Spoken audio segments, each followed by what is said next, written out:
En algunas ocasiones, y creo que recientemente, contemplábamos cómo la montaña, cómo los montes eran en la teofanía del pueblo de Israel, en la comprensión que ellos tenían de su relación con Dios, de su deseo de acercarse a la trascendencia, al Dios que está infinitamente más allá de la pequeñez del hombre. La montaña era el lugar del encuentro con Dios. Todos estos pasajes que venimos escuchando, por supuesto del Evangelio, pero también del primer libro de los Reyes, son de una extraordinaria importancia para entender la espiritualidad del pueblo de Israel y, por tanto, para entender nuestra propia espiritualidad, de la que nosotros somos herederos y somos hijos, somos hermanos. El pasaje que hoy se nos presenta en el libro de los Reyes es sin duda uno de los más queridos, particularmente al acercarnos a la dimensión contemplativa de la vida cristiana. Y si es verdad que con tanta frecuencia se nos invita a trabajar, a evangelizar, al apostolado, hoy se nos invita a entender el lenguaje de Dios, a escuchar a Dios.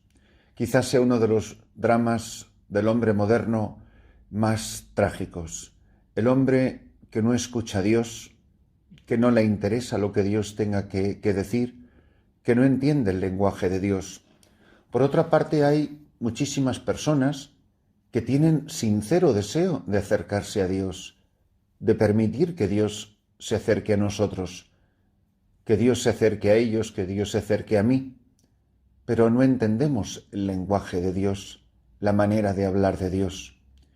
Quizá una de las claves para saber entender el lenguaje de Dios es el que experimenta hoy, el que aprende a balbucir hoy el profeta Elías. Escuchamos la palabra. En aquellos días, cuando Elías llegó a Horeb, el monte de Dios, se metió en una cueva donde pasó la noche. El Señor le dijo: sal y ponte de pie en el monte del Señor. El Señor va a pasar.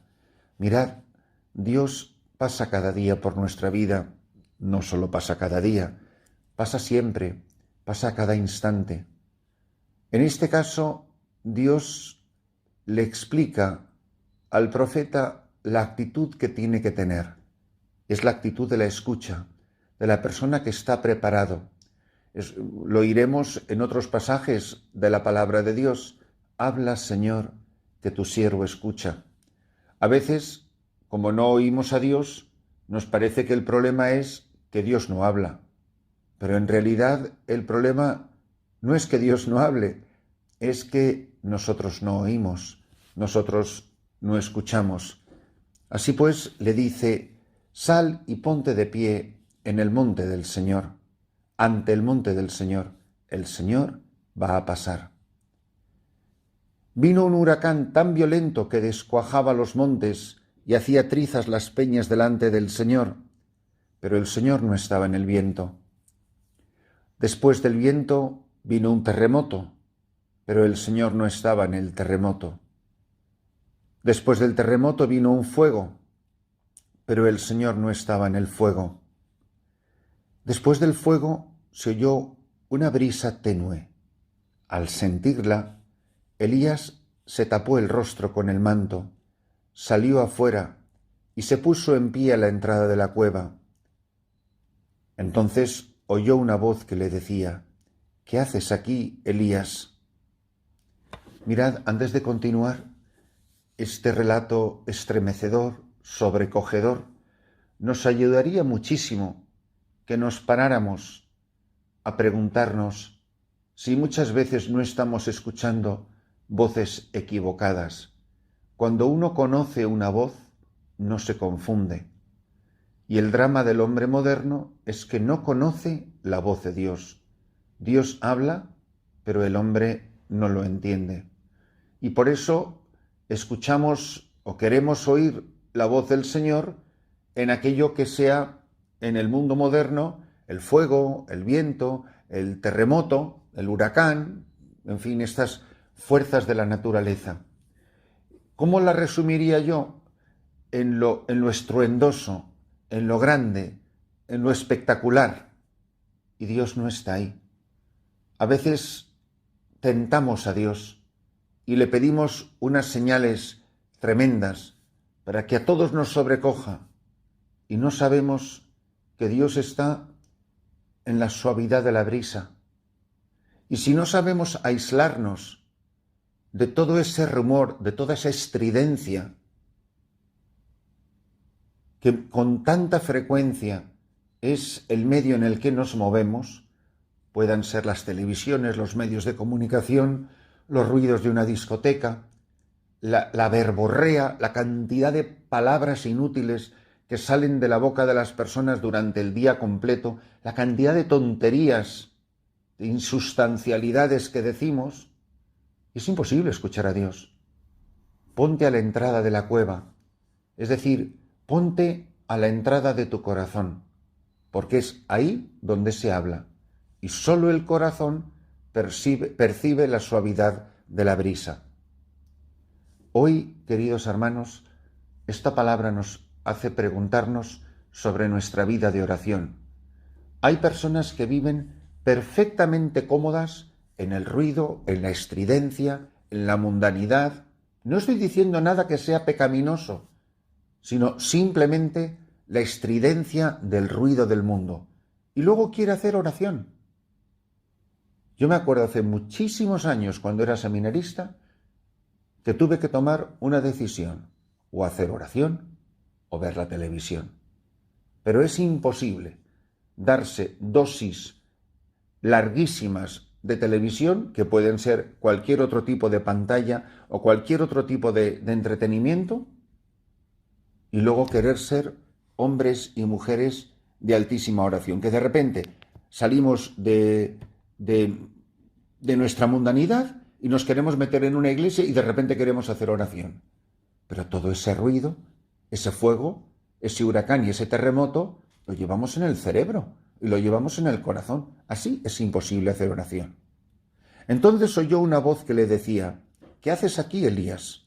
Respondió: me consume el celo por el Señor Dios de los ejércitos, porque los israelitas han abandonado tu alianza, han derruido tus altares y asesinado a tus profetas. Solo quedo yo, y me buscan para matarme. El Señor dijo: desanda tu camino hacia el desierto de Damasco, y cuando llegues, unge rey de Siria Hazael, rey de Israel, a Jehú, hijo de Nimsi, y profeta sucesor tuyo Eliseo, hijo de Safat, de Prado-Bailén.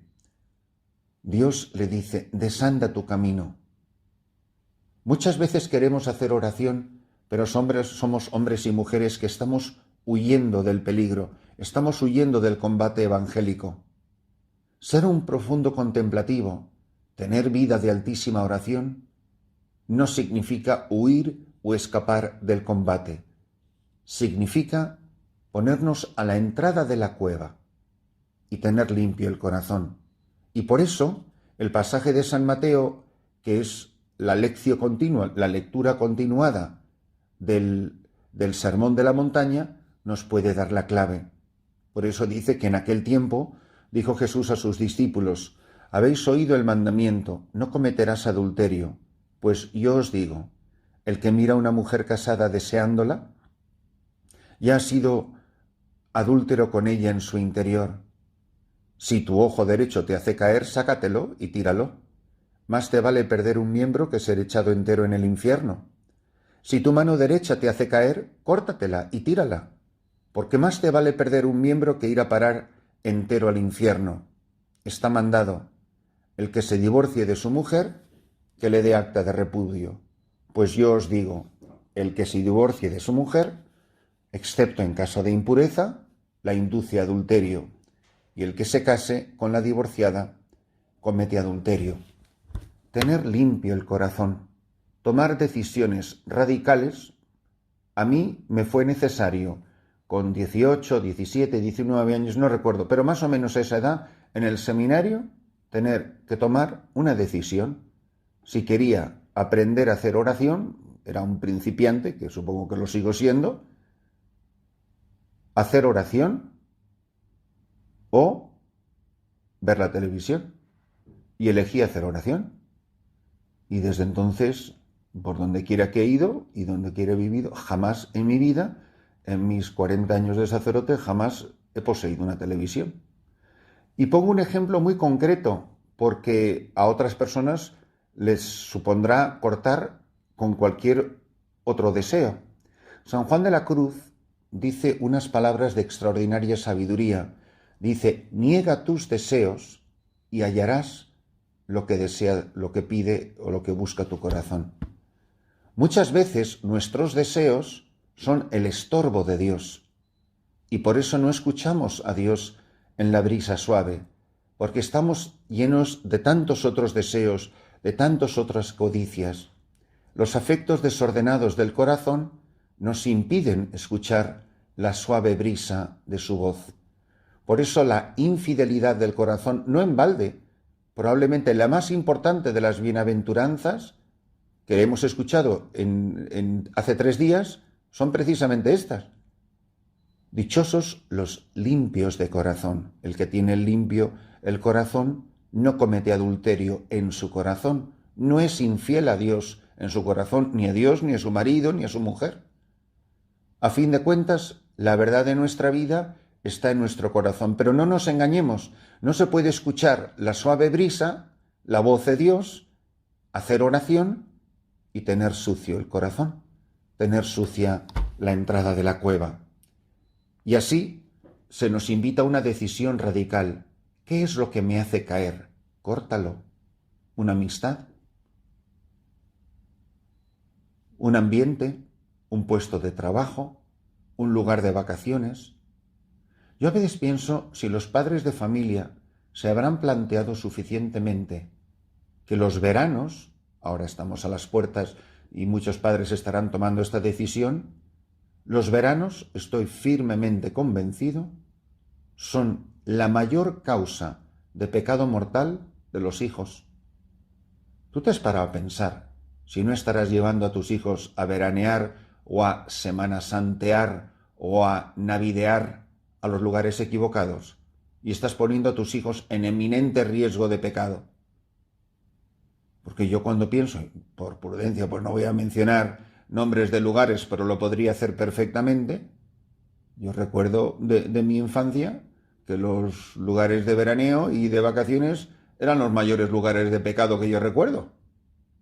Bueno, pues, y luego pretenden los padres que sus hijos vayan a misa, que sean buenos, que sean cristianos, y luego a lo mejor tienen un mes de voluntariado y un mes de pecado.